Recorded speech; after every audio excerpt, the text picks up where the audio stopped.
안녕하세요. 차업주의 이풀이입니다. 최근 한 주당 14주를 배정하는 무상증자를 결정한 기업이 있어 화제입니다. 바로 코스닥 상장사 소룩스인데요. 왜 소룩스는 이러한 역대급 무상증자를 결정했을까요? 이유는 바로 소룩스가 추진 중인 우회상장이 있습니다. 결론적으로 소룩스는 12배 이상의 무상증자를 추진할 수밖에 없었어요. 그러면 왜 그랬는지 하나씩 살펴볼까요? 저희 채널에 한 차례 다뤘던 아리바이오라는 회사가 있습니다. 바로 소룩스가 합병하려는 회사죠. 아리바이오는 현재 퇴행성 뇌질환의 끝판왕격인 알츠하이머 미국 3상을 진행 중이며 식약처로부터 승인을 받아 한국 등 글로벌 임상 3상도 추진 중이에요. 주로 치매로 알려진 알츠하이머는 고령화될수록 발생하는 질병으로 최근에서야 바이오젠의 레켐비가 승인을 받기는 했지만 여전히 미충족 수요가 높은 규모가 큰 시장입니다. 현재 아리바이오보다 진행 과정이 빠른 국내 기업은 없죠. 비상장 기업인 아리바이오는 임상개발과 운영을 위해 국내 시장에 기술 특례로 상장하려고 기술성 평가를 신청했었습니다. 대단하게도 현재 아리바이오가 알츠하이머 임상 3상을 진행 중이라지만 당장 현금 흐름이 좋지 못한 바이오텍 특성상 일반 공모 상장 요건에는 부합하지 못하기 때문에 아리바이오는 기술 특례 상장을 추진할 수밖에 없었죠. 기술성 평가는 기술 특례 상장의 필수 요소이고요. 그러나 아리바이오는 기술성 평가에 통과하지 못했습니다. 글로벌 기업들과 기술 이전 계약의 초기 단계인 CDA도 체결하여 미국 임상 3상을 진행 중이고 관련해서 국내 독점권을 위한 기술 이전 성과도 이뤘음에도 또 복지부 산하 임상시험 지원재단이 아리의 국내 임상시험을 지원할 정도임에도 아리바이오는 기술성 평가의 문턱을 넘지 못한 것이죠. 그도 그럴 것이 그간 기술 특례로 문제가 된 기업들이 워낙 많기 때문에 심사하는 입장에서는 참 깐깐할 수밖에 없고 부담스럽기까지 한 현실입니다. 따라서 바이오 기업들이 기술력을 입증하려면 대규모 기술 이전 계약을 체결하는 등 존속성을 해소할 뚜렷한 성과가 있어야 하고 자체적인 물질 발굴 플랫폼과 단계가 꽤 진행 중인 차기 파이프라인도 있어 메인 파이프라인의 실패 시에도 존속성에 문제가 없어야 하는데 아무래도 이런 이유들로 아리바이오가 고배를 마신 게 아닌가 싶네요. 그래서 아리바이오는 우회상장을 택하게 됩니다. 코스닥 시장에 상장한 기업들 중에서 존재감이 미미한 소룩스를 찾아 아리바이오의 최대 주주가 소룩스의 지분과 경영권을 인수하면서 비상장사인 아리바이오와의 합병을 통해 아리바이오의 우회상장을 하려는 계획이죠. 증권사들이 우회상장 전용 페이퍼법인인 SPAC 기업을 미리 상장시켜 이를 통해 상장하는 SPAC 합병상장과 유사한 방법입니다. 이렇게 하면 공모상장 자격을 갖추지 못한 아리바이오가 코스닥 시장에 상장할 수 있게 되죠. 상장 시간까지 단축할 수가 있어요. 다만 이렇게 우회상장한 기업들은 당장 현금 흐름이 없고 성과에 따른 리스크가 있는 비즈니스 모델로 인해 일반 공모상장 기업들보다는 문제가 발생되는 사례가 종종 있어 인식이 좋지는 않죠. 또 다들 통과하는 기술성 평가를 통과하지 못한 것도 논란거리가 될 수 있어요.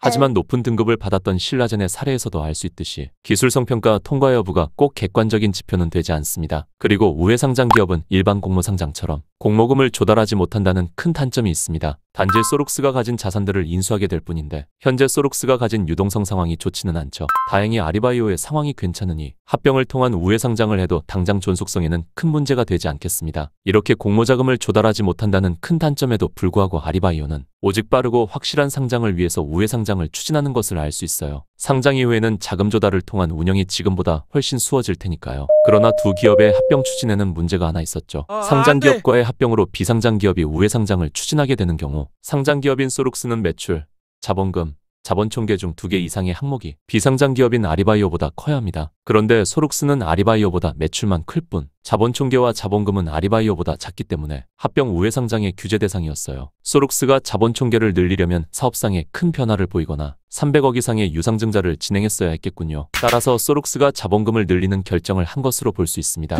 보시면 소룩스의 자본금을 최소 12배는 증가시켜야 아리바이오보다 커지게 되는 것을 알 수 있죠. 이것이 최근 소룩스가 14배로 무상증자를 한 이유입니다. 무상증자 이후 상장법인인 소룩스는 비상장법인인 아리바이오보다 세 항목 중 2항목에서 크게 되므로 합병을 통한 우회상장 추진에 무리가 없게 되죠. 따라서 소룩스가 대규모 무상증자를 알리기 전에도 소룩스가 추진 중인 무상증자가 예견 혹은 알려지면서 매수세가 유입되어 큰 주가 상승을 보이게 된 것 같군요. 앞으로도 또 이런 식으로 우회상장을 하려는 기업이 있다면 합병법인과 피합병법인의 상황을 살피고 미리 예견하여 투자를 위한 진입 포인트를 잡을 수 있겠죠. 그리고 이제 중요한 것은 합병 비율입니다. 이미 상장하여 시장에서 특정 가격으로 평가되고 있는 소룩스와 소룩스보다 기업 가치는 크지만 비상장 기업이기에 특정 가격으로 평가되지 않고 있는 아리바이오의 가치 산정이 쉽지는 않으므로 두 기업의 합병 비율은 논쟁거리가 될 수 있어요. 합병에서 상장 기업의 가치 산정은 간단합니다. 대개 현재의 주가 흐름이 합병 기준 주가에 큰 영향을 미치게 되죠. 즉 이번 대규모 무상증자로 급등하게 된 소룩스는 합병 시에도 좋은 조건으로 합병할 수 있는 가능성이 높아진 겁니다. 이러한 가능성은 소룩스의 급등한 주가 외에도 합병 주체인 정재준 대표의 주식 소유 상황이 뒷받침하고 있죠. 아리바이오의 최대 주주였던 정재준 대표는 아리바이오의 주식을 활용하여 소룩스의 지분을 가지게 되었으므로 현재 아리바이오의 최대 주주는 소룩스이고 이제 정재준 대표의 아리바이오 지분은 0%입니다. 두 기업의 합병 시 소룩스의 아리바이오 지분은 자기 주식이 되겠네요. 합병 이후 자기 주식이 될 이 주식은 아리바이오에게 LNF의 자기 주식처럼 괜찮은 총알 역할을 할 수 있겠습니다. LNF도 LNF 신소재와의 합병을 통해 두둑한 자기 주식을 가지게 되었죠. 아무튼 반면에 이제 정재준 대표는 소룩스의 25%의 보통주 지분을 가지고 있고 추가로 행사할 수 있는 신주인 수권까지 있는 상황이므로 두 기업의 합병 시 소룩스가 좋은 조건으로 합병해야 정재준 대표의 지배력에도 좋은 상황임을 알 수 있죠. 그러나 합병 비율이 소룩스에게 유리하게 될수록 아리바이오 기존 주주의 가치는 희석될 수밖에 없습니다. 따라서 두 기업의 합병에서 합병 비율은 논란이 될 수 있죠. 사실 소룩스는 껍데기 회사에 불과하고 모든 가치는 다 아리바이오에 있는데 주식적인 이유로 합병 시 제 가치를 인정받지 못하게 되면 부당해 보일 수 있으니까요. 합병 비율 산정에서 피합병법인인 아리바이오는 특히 수익 가치가 영향을 미치게 됩니다. 과거 현금 흐름 및 영업 가치와 기술 이전 등 미래 추정 가치들로 가치가 매겨지게 되죠. 따라서 아직은 두 기업의 합병 비율을 확언하기는 어렵습니다. 주식적으로 접근한 분들은 소룩스에 투자를, 본질 가치로 접근한 분들은 아리바이오에 투자를 하셨을 텐데 되도록 양사간 합병 시 불합리한 부분들이 없었으면 하네요. 당장 아리바이오 주주분들은 상대적 박탈감을 느끼실 수는 있으나 합병 종료 시점이 되면 결국 가치는 수렴하게 되므로 아리바이오 주주들은 수년간 되지 못한 상장이 안전하고 빠르게 추진되는 것에 의의를 두며 그동안 하시던 것처럼 사업 진행에 관심을 가지시면 되겠습니다. 당장 급등한 소룩스의 주가가 급락할지는 누구도 예측할 수 없고 아리바이오 주주분들도 다음에는 이렇게 주식적으로 접근하면 되니까요. 매 순간 최선의 선택을 하면 좋겠지만 그러기는 쉽지 않으니 이렇게라도 우회 상장으로 코스닥 시장에 빠르게 상장되는 편이 현재 진행 중인 사업에도 좋습니다. 결국 주가는 본질 가치가 가장 중요하죠. 그리고 이번 합병으로 또 주목해야 할 것은 자본금입니다. 이제 무상증자로 자본금이 146억으로 증가되는 소룩스의 합병 비율에 따른 아리바이오의 신주가 합쳐지게 되면 합병 비율에 따라 두 기업의 합병 시에는 자본금이 상당히 커질 수 있어요. 물론 아리바이오의 현재 유동성 상황으로 인해 합병 후에도 당장 자본 잠식과는 관련이 없겠지만 현재 꾸준히 사업상 손실이 발생되고 있고 앞으로 임상자금으로 추가적인 비용 지출이 될 수 있으며 임상기간은 길어질 수 있으므로 합병 이후에는 사업 경과를 살피는 것에 추가로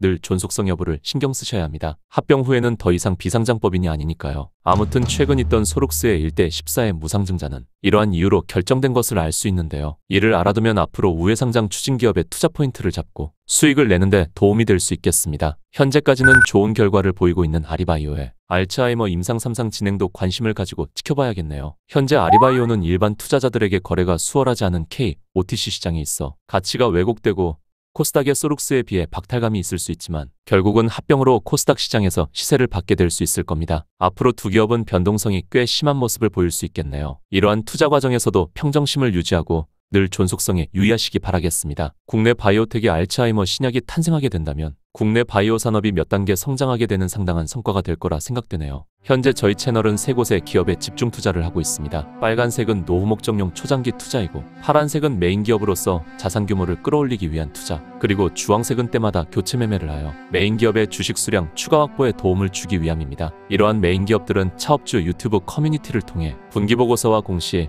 회사문의 산업 동향을 수시로 분석해드리고 있으니 저희 차업주의 집중 투자를 함께하고 싶으시다면 차업주 유튜브 회원 가입을 부탁드리겠습니다. 다만 회원 가입을 하지 않으셔도 공개 영상들은 보실 수 있으니 구독해주시면 때마다 이슈되는 다양한 형태의 공시 영상들로 왜 기업들이 이런 결정들을 하게 되고 주가에는 어떤 영향을 주게 될지에 대해 해석하는 영상을 볼 수 있으실 겁니다. 그러면 오늘도 차트 없는 주식 투자였습니다. 감사합니다.